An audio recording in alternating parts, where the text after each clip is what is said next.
At Healthcare Partners Medical Group, our mission is to provide the highest quality of healthcare to each and every patient. With 5 locations in Pahrump, we are local doctors you know and trust. We want to thank you for choosing us. Quality care starts here.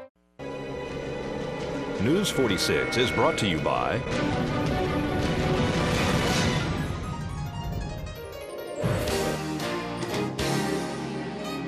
Healthcare Partners and Humana. News is also brought to you by Barry Levinson and Associates, Pahrump's Bankruptcy Center. When it comes to important matters like bankruptcy, call an experienced, compassionate attorney. Call the Bankruptcy Center of Pahrump. Call 775-727-4747. News is also brought to you by Tire Works Total Car Care. Not your typical tire and service company. Guaranteed lowest prices on tires. Your one-stop shop for all automotive needs. Call 775-751-6100 or 702-365-TIRE.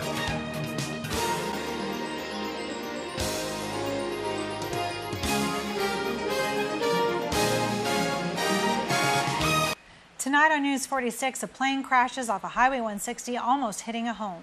A big rig blows a tire and crashes in the desert. And the answer to a popular riddle so many have pondered. News 46 starts now. You're watching KPVM News 46 with Rick Vale and Rhonda Van Winkle. Local coverage from Deanna O'Donnell and news across Nevada with Janet Eric. News 46, local coverage you can count on.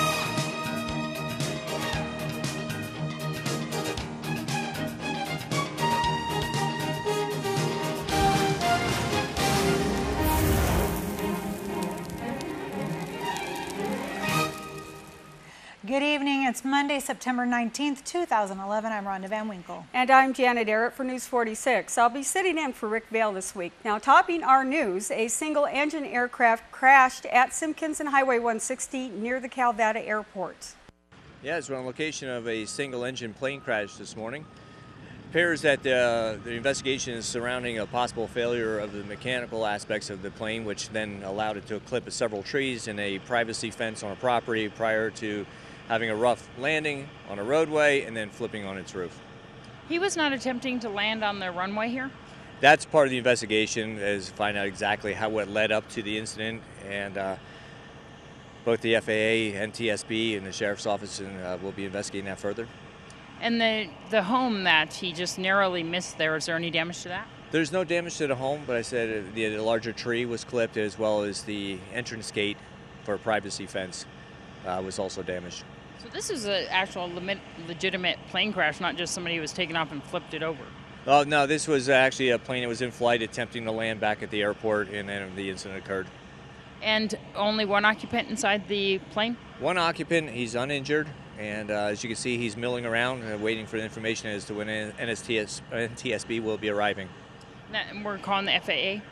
FAA and NTSB are usually notified or provided the tail numbers, and they make a determination on whether they're going to send an investigator out now or we have to preserve the evidence for them.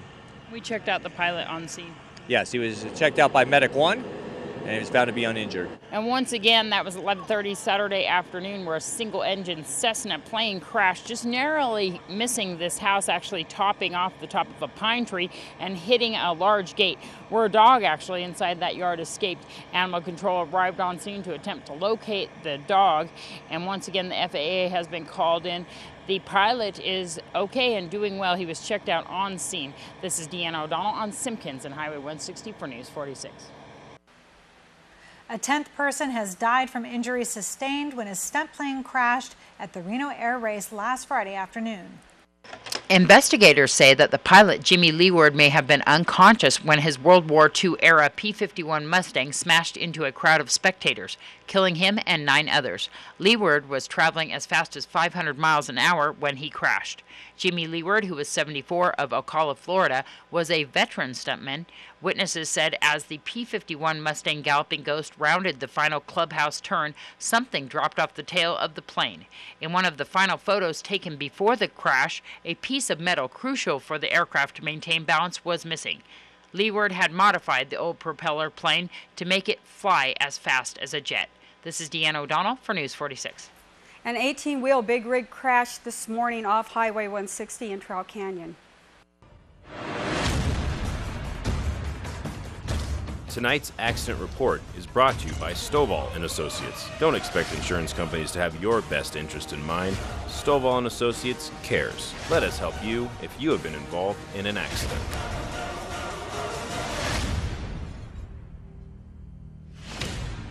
I'm here on Highway 160 just south of Trout Canyon Road, where this morning an 18-wheeler went off the roadway. The big rig seems to have blown its front right tire before barreling approximately 100 feet into the desert off Highway 160 just south of Trout Canyon Road.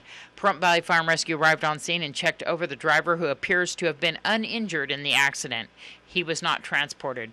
Firefighters, however, located leaking fluids from the diesel and shoveled dirt to contain the spill. The tractor-trailer straddled itself across a wash area after the driver lost control of the vehicle. Nevada Highway Patrol is conducting the investigation of this accident. This is Deanna O'Donnell on Highway 160 and Trout Canyon for News 46.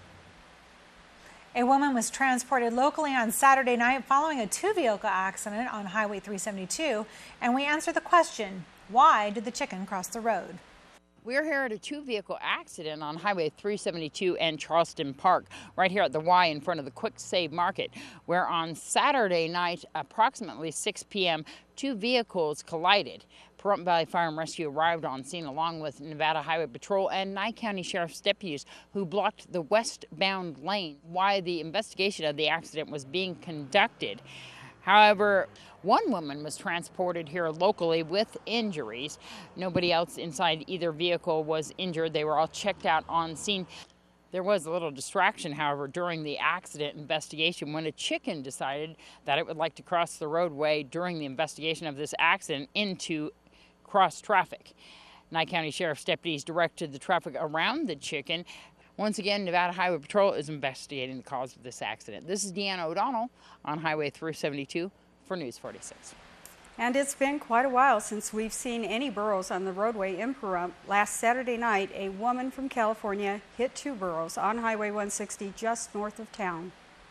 Emergency crews responded to Highway 160 just north of town on Saturday night, approximately 11 p.m., for a vehicle who apparently struck two burros in the roadway.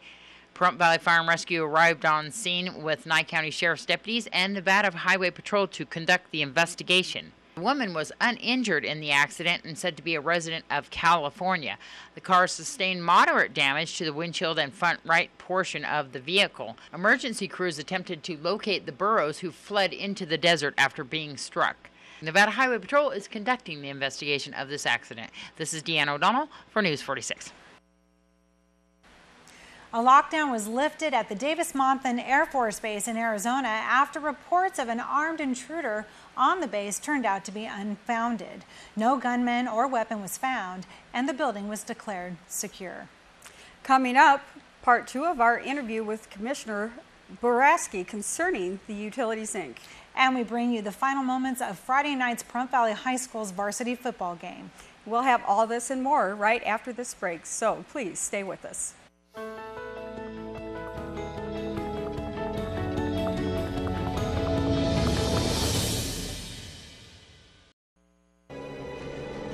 News 46 is brought to you by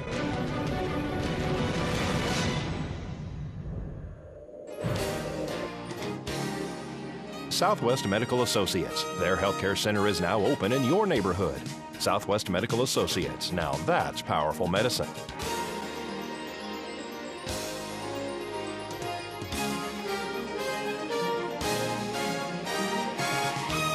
We continue with part two of our conversation with Commissioner Butch Boraski concerning the Public Utility Commission's investigation of Utilities, Inc.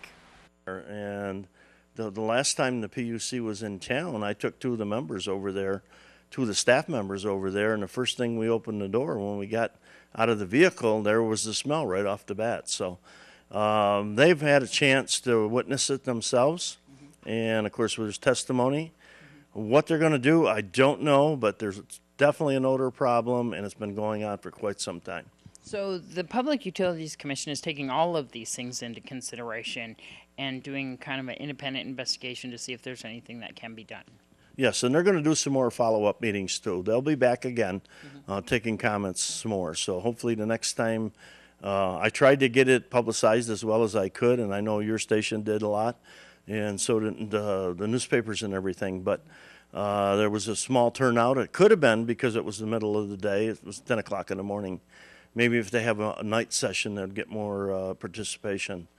But the local people are rattled. They're very upset about that office being closed and not being able to go in and talk to them, although they do say, oh, there's ways to do that. Call this number, call that number. But everybody that I talk to that actually does that, no, they don't get in. So I know that was an issue, and it happened right after the whole Willow Creek. The office just closed, no word, no notice, actually. yes, and it did. And now they say, well, we have 3 or 4 different payment plans, but it's only going to cost you an extra $3 unless you mail it in. Well, a lot of people aren't on that schedule, on that time frame. A lot of people, they got a check. They don't get their check until the end of the month. And if their bill comes due in the middle of the month, they usually don't have any money left to pay it. They're going to try to redo the payment schedule to help some people out.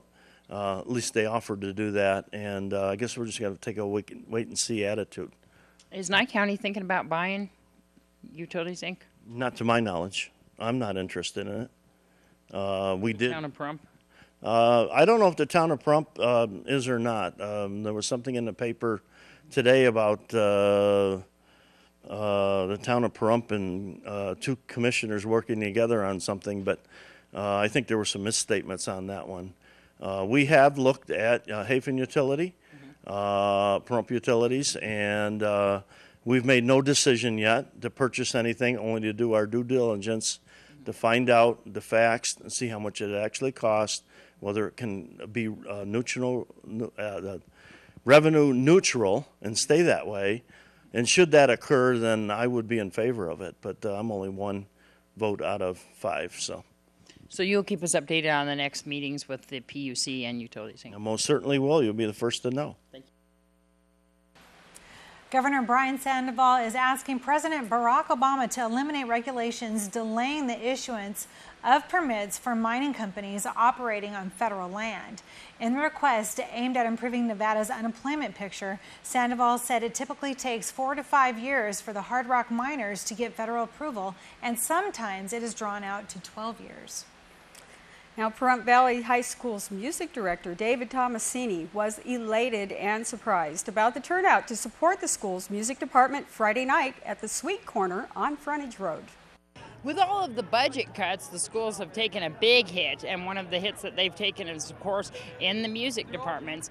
Luckily, Pahrump Valley High School has kept its music department. We're going to speak to David Tomasini and the fundraiser here on Friday night at the Sweet Corner. Yeah, this is amazing. I've just pulled up, and I'm amazed to see the doors are overflowing with my students and other parents and people in the community, which is exactly what this event is about, is bringing people together, and our program supporting the local community and the local community supporting us. And I know that people were saying you're so popular, and you really got a bunch of people here tonight, and all your students. Why is it so important to support the music department? Oh, well, music is... When I just think about walking down the halls and seeing all those students, it's nice to know that there is a place where just about anyone of any diversity can come into a class and they belong. They're on a team. They're with a group of people that have the same goals and dreams as them that they can talk to. That's almost kind of like group therapy, as horrible it is to admit. But in a music class, there's just everybody coming together to work for a common goal. And they get an alliance and a bond that they won't get in many other classes. I know that Blanche Moser here, the owner of Sweet Corner, saw your wish list. Yes. Tell me about that. So at the beginning of this year, I decided to do a Western-themed marching band show, and I wrote out to the local community saying, let's do a Western show because Pahrump is the pride of the new Old West, and I just wrote a letter saying this is what we need, and we're hoping that the local community can help us, and then we'd like to help the local community back. And she just organized this entire event for all of us. We're really lucky. I didn't have to do anything, no one in the music department to do anything, and it just turned out to be a great event. And this is great with the Sweet Corner as well. Domino's and their carry-out orders tonight, $1 going on each carry-out to the music department. Let's list what the music department consists of. The music department, okay, are you ready for it? Okay. We start off the day with drumline, which is about 35 students of all different levels. We have the concert band afterwards. Then we have a men's choir, followed by the select audition-based choir. Then we have a music appreciation, history theory kind of composer class. Then we have the women's choir. And then after school, we have the marching band right now. And then as the year goes on, we'll have the musical. People are starting a glee club. And then there's another outside group called Feeding Nevada that the music department is trying to support as far as helping the community. People can donate all the time to the music department at Pahrump Valley High School? Yes, absolutely. Please do. We take donations at any time. Our wish list is huge. Right now, we're not even trying to buy new things. We're just trying to replace the old stuff so people actually play on functioning, working, real instruments so they can succeed and move on to the next level. And of course, you can call Pahrump Valley High School at 727-7737 and ask for the music department or David Tomasini. This is Deanna O'Donnell for News 46. Friday night's game proved to be an exciting football game for the Pahrump Valley High School Trojans as it came down to the last play of the game with a 36-35 loss to Sierra Vista. Here are the last two plays of the game, and it was a nail-biter.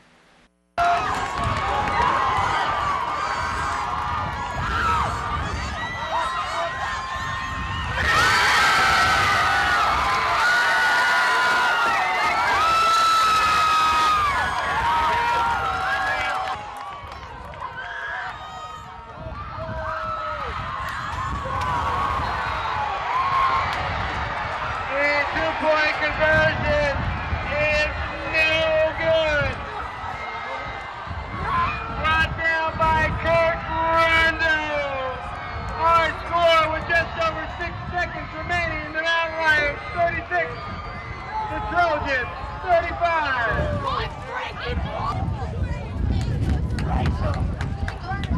Some of the screaming you heard was me, I have to admit. It was so stressful. It was the best game. I mean, every quarter it was a nail-biter. It was back and forth the whole way. And, you know, in the end, we went for the 2-point conversion. It was all or nothing, and we missed it. So Sierra Vista won by 1 point. So good job, Pahrump Valley Trojans. And they are a truly competitive team. They're under new coaching staff this year. And highlights of Friday's game will be aired at 7 p.m. tonight on our 46.4 channel. That's Universal Sports. That's exciting. The Trojans are back. Oh, man, they're doing good. Now, Saturday night, actor Rupert Grint of Harry Potter fame celebrated his 23rd birthday in Las Vegas at the Chateau nightclub, and gardens at the Paris Hotel. Grint is best known for his role as Ron Weasley in the blockbuster series. Grint walked the red carpet as adoring fans looked on to take photos of their favorite red-headed wizard.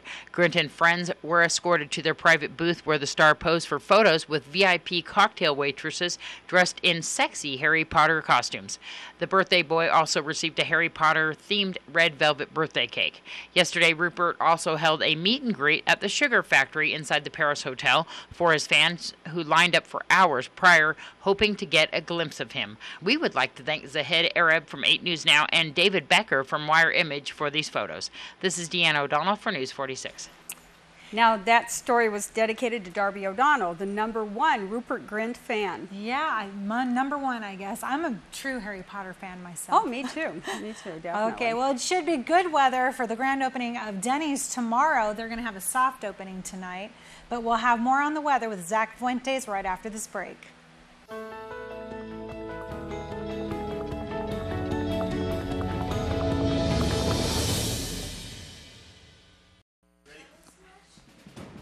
News 46 weather is brought to you by Healthcare Partners Medical Group, with 5 locations in Pahrump. Local doctors and professional staff providing total care from infancy to seniors. News 46 weather is also brought to you by your local dairy farmers. Dairy products are very important in maintaining a healthy body. For more information, you can visit their website at nevadadairycouncil.org. Welcome back to News 46. I'm Zach Fuentes here with your weather. Hope everybody had a great weekend. Well, today we had sunny skies, a high of 95 degrees, and our winds coming out of the south-southwest at 3 miles per hour. Our gusts were at up to 8 miles per hour, and our pressure is holding steady there at 30.12. Our UV index is at 8, which is very high, and our humidity was at 19%, so not too bad there. Our sunrise was at 6:30 a.m., and our record for today was last year, 2010, at 104 degrees. Tonight, we're looking at clear skies, a low of 69 degrees, and our winds coming out of the north at 3 miles per hour. Our gusts up to 6 miles per hour, and our humidity at 27%. Our sunset's looking to be at 6:47 p.m., and our record was back in 1965 at 47 degrees. Tomorrow, we're looking at sunny skies once again, a high of 96 going up a degree there, and a low of 70 degrees. Winds coming out of the southwest at 3 miles per hour, and our gusts set up to 6 miles per hour. Our UV index is staying the same at 8, very high, and our sunrise is looking to be at 6:30 a.m. again. Our humidity is to be at 18%. And our 7-day forecast. Friday through Sunday, we're going to have some clouds there. Monday is going to be windy, and for the most part, our temperatures are going to stay in the double digits, except Sunday is going to be 88, so that's going to be a nice Sunday right there. Our overnight lows are mostly in the 60s, except for Tuesday, where it will be 70. And today's worst weather was in Lincoln, Michigan. I've been there, where they had drenching rain. Back to you. And we want to remind you to please be sure to subscribe to our free weekly email newsletter. To subscribe, just visit our website at KPVM.TV and fill in the form right on the main page. The newsletter is filled with top stories, coupons, articles, and more. And it definitely has coupons. Make sure you check out Frugal Lou. She went shopping this weekend, and she spent she bought $60 worth of groceries, and she paid $30. I know, she's been bragging. She's got this big long slip of all the items she bought. Yes, she does. So make sure you check that out on our news article. Well, Commissioner Butch Boraski is having his second community forum on Saturday, October 15th from 1 to 3 p.m. at the Commissioner's Chambers in the Calvada I. Now, he will be running the forum and will be providing guidelines to follow if the public would like to voice their opinion. This will be for the public to ask questions about roads, county codes, impact fees, or anything that they would like answers to. Now, it will also be for them to give suggestions and recommendations to help Nye County achieve its goals. For more information, call 297-5200. Okay, and our friends at Domino's Pizza would like to let you know about their September specials. Listen closely. If you mention KPVM or Channel 46, they have 2 large pizzas with up to 8 toppings for just $10.99. That's 2 large pizzas. 2 with 8 toppings. That's yes. not a 1-topping pizza. They also have a football party special. Okay. And that's 1 large 2-topping pizza, 14 wings, and 2 2-liter bottles of sodas for just $21.99 through the end of the Super Bowl. Very good. So make sure you mention KPVM or Channel 46. Now, the Rotary is holding the $10,000 cash giveaway. We've been telling you this. Only 300 tickets will be sold, and each ticket includes admittance for 2 people. There's heavy appetizers and 1 drink each, plus 1 ticket entered into the drawing bin where you win all the good stuff. So hurry. Tickets do sell out fast. Now, you can call 702-628-7593 for more information, or call us here at the station, 727-9400, and you can ask for Vern. He always has tickets. Now, we've done some remodeling around here at KPVM. 2 of our channels, Universal Sports 46.3 and Senior Television Network 46.4, have switched places. You can now watch all your favorite classic programming on 46.3 and still catch all the excitement of Olympic sports on 46.4. Now, we just want to let you know that we are still monitoring the audio levels. I know we've been telling you this all last week and this week, but if you're having audio issues listening to 46.4 and you have a converter box, go into your converter box menu, go to audio and select stereo. You're probably on mono, and that's why you're not getting sound. You need to go ahead and select stereo. If you have any problems, give us a call up here at the station, 727-9400, or you can email us at our website at kpvm.tv. Our great programming is awfully much better in a stereo system anyway, so they need to do that. Very good. Well, that does it for this edition of News 46. I'm Rhonda Van Winkle. And I'm Janet Arrett. From everyone up here on the hill at KPVM, we wish you a safe evening, and we'll see you again here tomorrow night. Till then, good night, Pahrump. Good night, Pahrump.